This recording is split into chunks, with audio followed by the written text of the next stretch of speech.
Hello and welcome to Daily Bible Reading with me, Pastor Genesis. Thank you so much for joining. I believe that Bible reading is one of the most neglected spiritual disciplines in the church today, yet the most needed. Let us devote 10 to 15 minutes daily to read the Word of God and watch as God literally transforms our lives by the power of His Word. Please subscribe, like, and share, and let's spread the Word of God together. And Father, I pray that the entrance of your Word will bring light in Jesus' name. Let us get started. 2 Samuel chapter 16. When David had gone a short distance beyond the summit, there was Ziba, the steward of Mephibosheth, waiting to meet him. He had a string of donkeys saddled and loaded with 200 loaves of bread, 100 cakes of raisins, 100 cakes of figs, and a skin of wine. The king asked Ziba, "Why have you brought these?"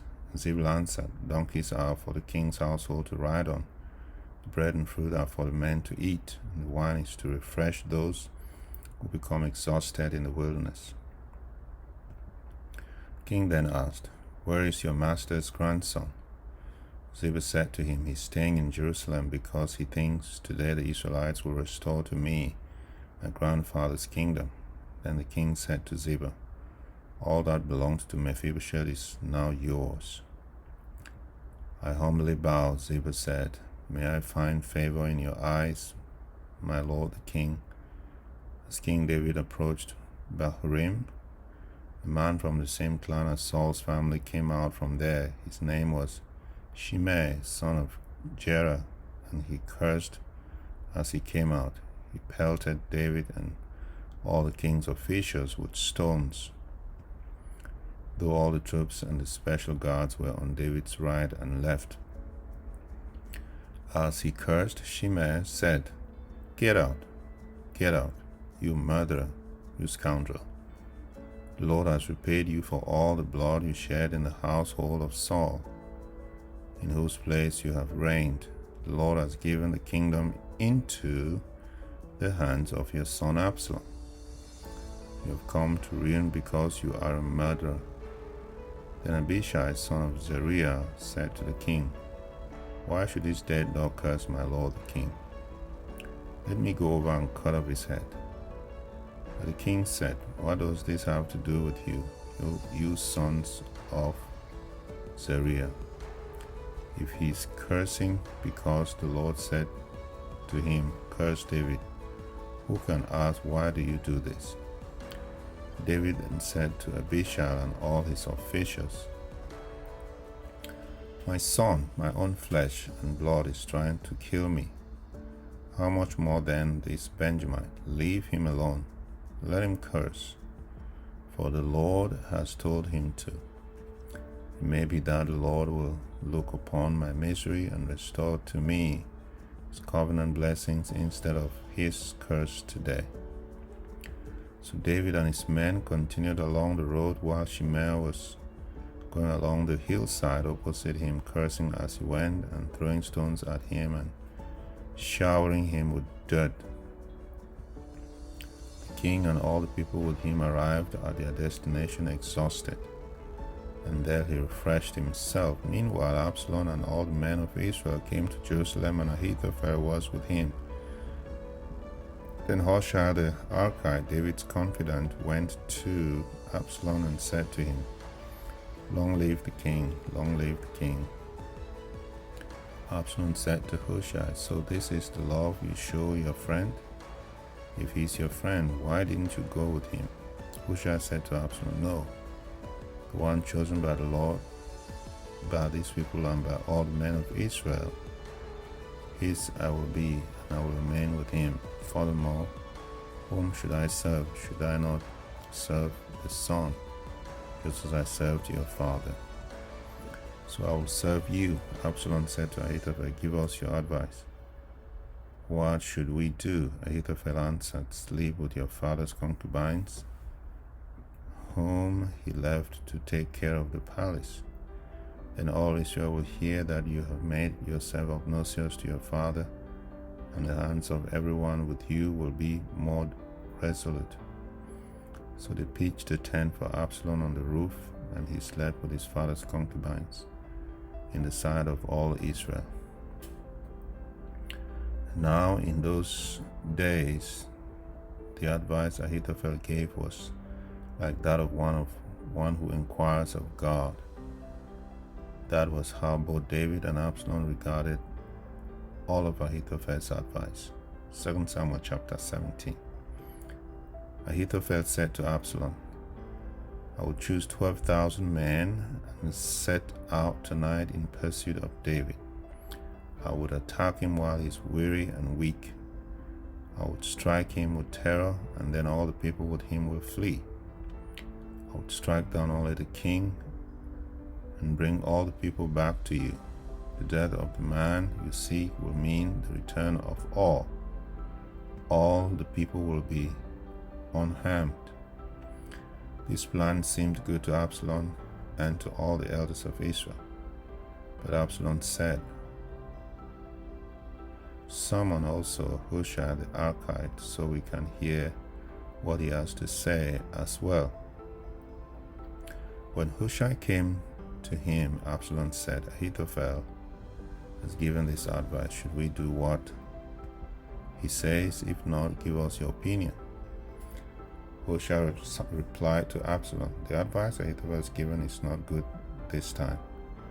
You should know your father and his men. They are fighters and as fierce as wild bears robbed of her cubs. Besides, your father is an experienced fighter. He will not spend the night with the troops. Even now he is hidden in a cave or some other place. If he should attack your troops first, whoever hears about it will say, There has been a slaughter among the troops who follow Absalom. Then even the bravest soldier whose heart is like the heart of a lion will melt with fear, for all Israel knows that your father is a fighter and that those with him are brave. So I advise you, let all Israel from Dan to Beersheba, as numerous as the sand on the seashore, be gathered to you, with you yourself leading them into battle. Then we will attack him wherever he may be found, and will fall on him as dew settles on the ground. Neither he nor any of his men will be left alive. If he withdraws into a city, then all Israel will bring ropes to that city and will drag it down to the valley until not so much as a pebble is left. Absalom and all the men of Israel said, The advice of Hushai the Archite is better than that of Ahithophel. So the Lord had determined to frustrate the good advice of Ahithophel in order to bring disaster on Absalom. Hushai told Zadok and Abiathar the priests, Ahithophel has advised Absalom and the elders of Israel to do such and such, but I've advised them to do so and so. Now send a message at once and tell David, Do not spend the night at the fords in the wilderness. Cross over without fail, or the king and all the people with him will be swallowed up. Jonathan and Ahimaaz were staying at En-Rogel. A female servant was to go and inform them, and they were to go and tell King David, for they could not risk being seen entering the city.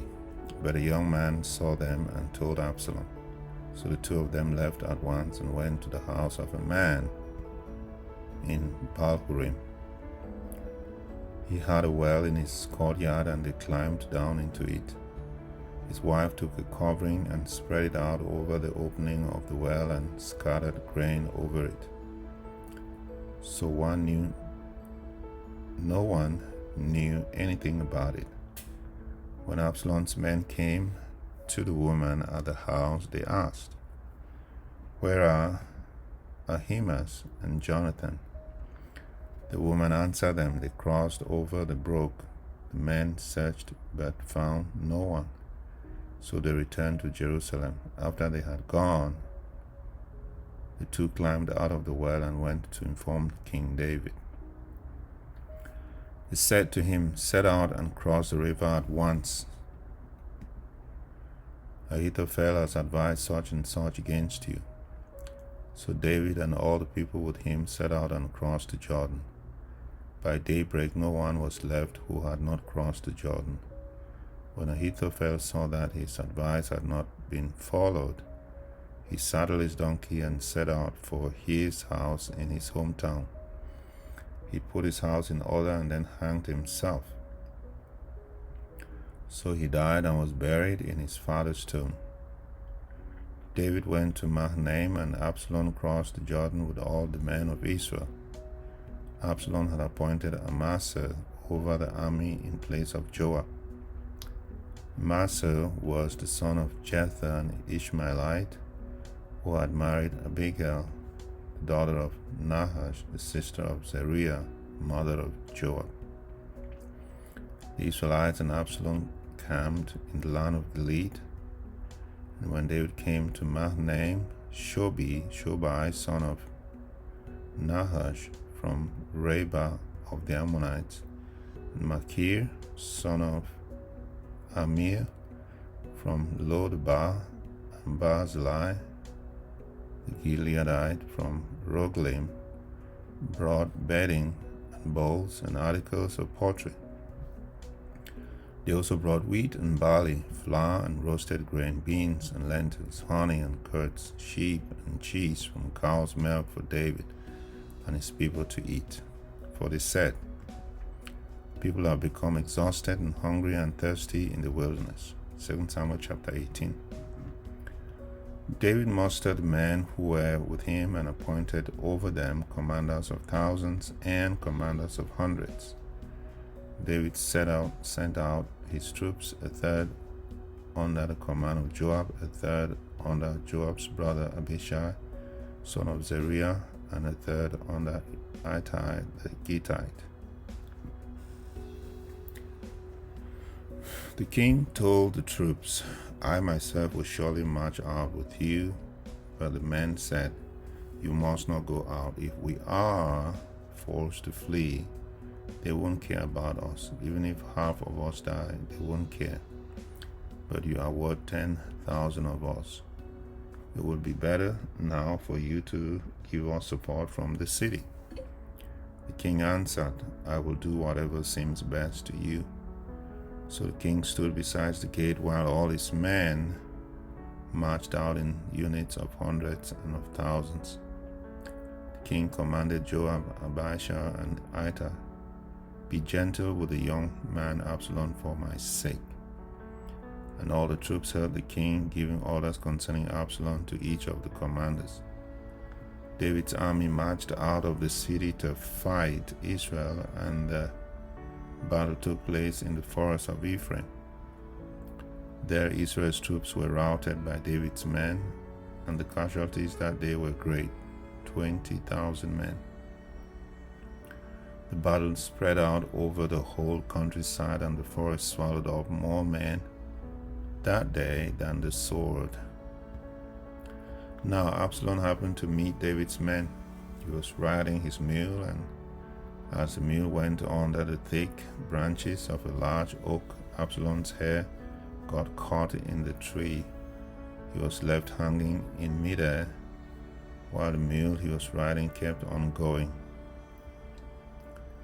When one of the men saw what had happened, he told Joab, "I just saw Absalom hanging in on an oak tree."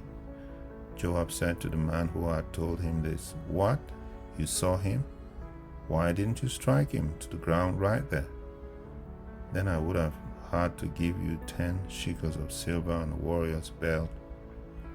But the man replied, "Even if 1,000 shekels were weighed out into my hands, I would not lay a hand on the king's son." In that hearing, the king commanded you and Abishai and Ittai, "Protect the young man Absalom for my sake. And if I had put my life in jeopardy and nothing is hidden from the king, you would have kept your distance from me. Joab said, I'm not going to wait like this for you. So he took 3 javelins in his hand and plunged them into Absalom's heart while Absalom was still alive in the oak tree.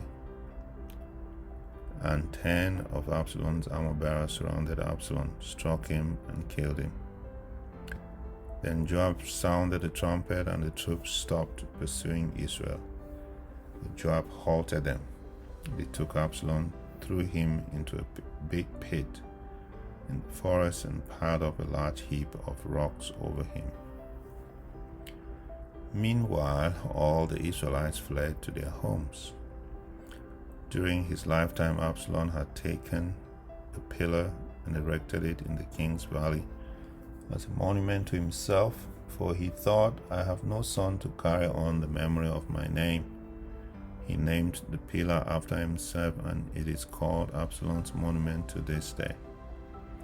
Now Ahimaaz, son of Zadok, said, Let me run and take the news to the king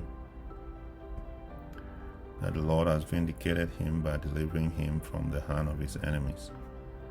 You are not the one to take the news today, Joab told him. You may take the news another time, but you must not do so today, because the king's son is dead. And Joab said to a Cushite, Go, tell the king what you have seen. The Cushite bowed down before Joab and ran off. Ahimaaz, son of Zadok, again said to Joab, Come what may, please let me run behind the Cushite. But Joab replied, My son, why do you want to go? You don't have any good news that will bring you a reward? He said, Come what may, I want to run. So Joab said, Run. Then Ahimaaz ran by way of the plain and outran the Cushite. While David was sitting between the inner and the outer gates, the watchman went up to the roof of the gateway by the wall. As he looked out, he saw a man running along. The watchman called out to the king and reported it. The king said, If he is alone, he must have good news. And the runner came closer and closer. Then the watchman saw another runner, and he called down to the gatekeeper, Look, another man running alone. And the king said, He must be bringing good news too. The watchman said, If it seems to me that the first one runs like Ahimaaz, son of Zadok, he's a good man. The king said, He comes with good news. Then Ahimaaz called out to the king, All is well. He bowed down before the king with his face to the ground and said, Praise be the Lord your God. He has delivered up those who lifted their hands against my lord the king. And the king asked, Is the young man Absalom safe? Ahimaaz answered, I saw great confusion, just as Joab was about to send the king's servant and me, your servant. But I don't know what it was. The king said, Stand aside and wait here. So he stepped aside and stood there. Then the Cushite arrived and said, My lord the king, hear the good news. The Lord has vindicated you today by delivering you from the hand of all who rose up against you.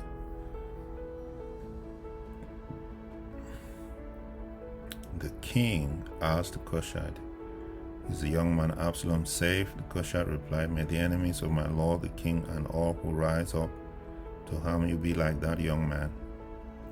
The king was shaken. He went up to the roof over the gateway and wept. As he went, he said, Oh, my son Absalom, my son Absalom, if only I had died instead of you. Oh, Absalom, my son, my son. 2 Samuel chapter 19. Joab was told, The king is weeping and mourning for Absalom. And for the whole army, the victory that day was turned into mourning, because on that day the troops heard it said, The king is grieving for his son. The men stole into the city that day as men steal in, who are ashamed when they flee from battle. The king covered his face and cried aloud, Oh, my son Absalom, oh, Absalom, my son, my son. Then Joab went into the house to the king and said, Today you have humiliated all your men who have just saved your life and the lives of your sons and daughters and the lives of your wives and concubines. You love those who hate you and hate those who love you. You have made it clear today that the commanders and their men mean nothing to you. I see that you will be pleased if Absalom were alive today and all of us were dead. Now go out and encourage your men. I swear by the Lord that if you don't go out, not a man will be left with you by nightfall. This will be worse for you than all the calamities that have come on you from your youth till now. So the king got up and took his seat in the gateway. When the men were told, The king is sitting in the gateway, they all came before him. Meanwhile, the Israelites had fled to their homes. Throughout the tribes of Israel, all the people were arguing among themselves, saying, The king delivered us from the hand of our enemies. He is the one who rescued us from the hand of the Philistines. But now he has fled the country to escape from Absalom. And Absalom, whom he anointed to rule over us, has died in battle. So why do you say nothing about bringing the king back? King David sent this message to Zadok and Abiathar, the priests.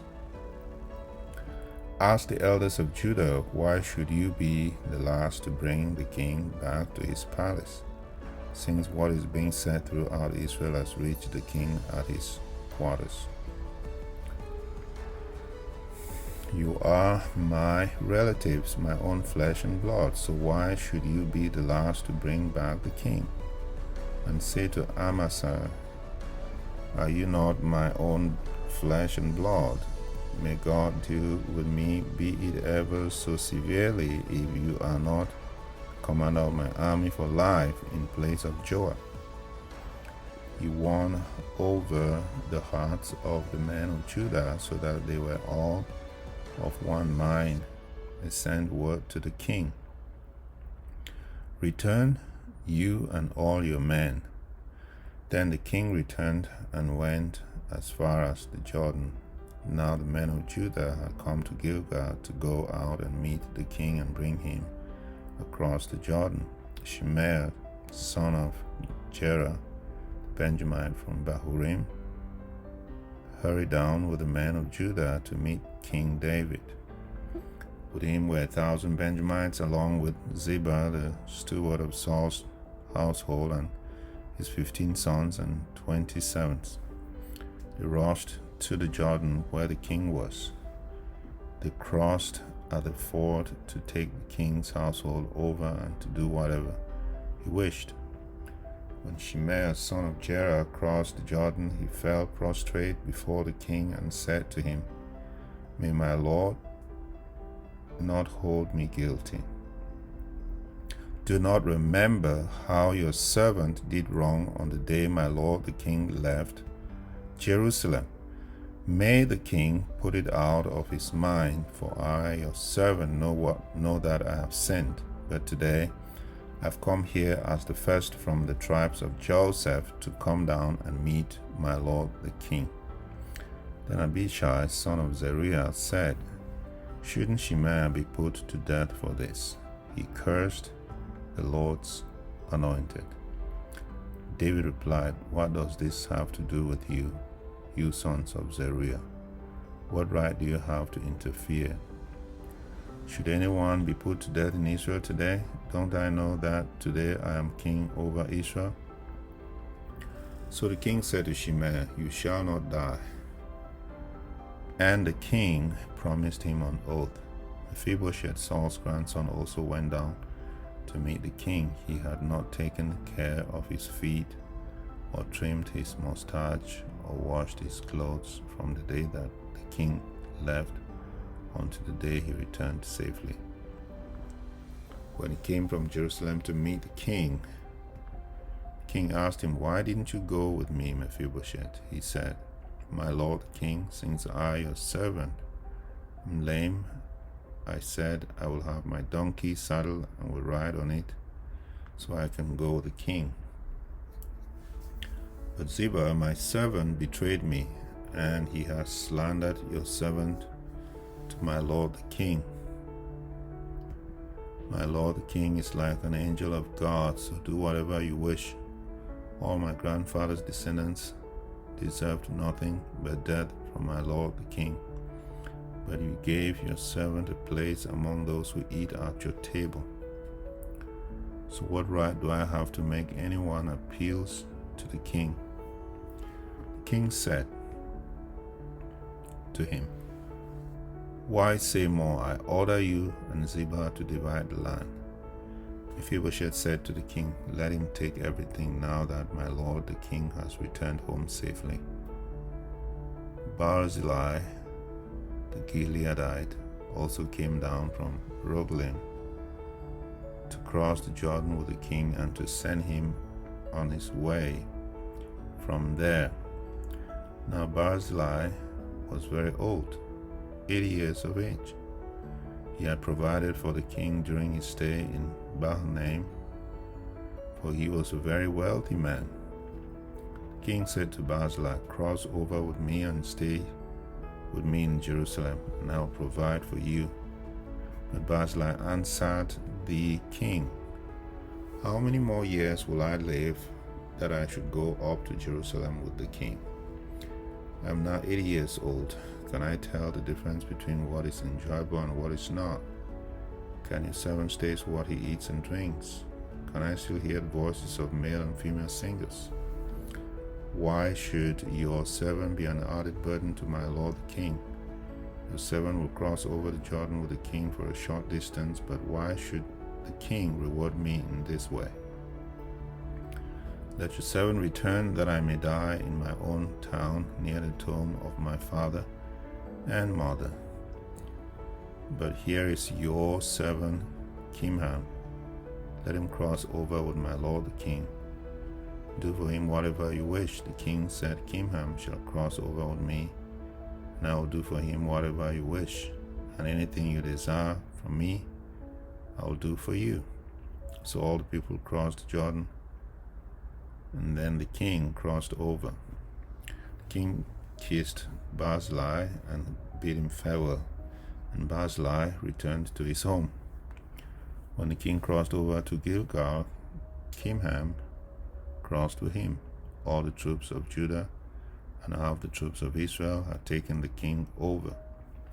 Soon all the men of Israel were coming to the king and saying to him, Why did our brothers, the men of Judah, steal the king away and bring him and his household across the Jordan together with all his men? All the men of Judah answered the men of Israel, We did this because the king is closely related to us. Why are you angry about it? Have we eaten any of the king's provision? Have we taken anything for ourselves? Then the men of Israel answered the men of Judah, We have 10 shares in the king, so we have a greater claim on David than you have. Why then do you treat us with contempt? Weren't we the first to speak of bringing back a king? But the men of Judah pressed their claims even more forcefully than the men of Israel.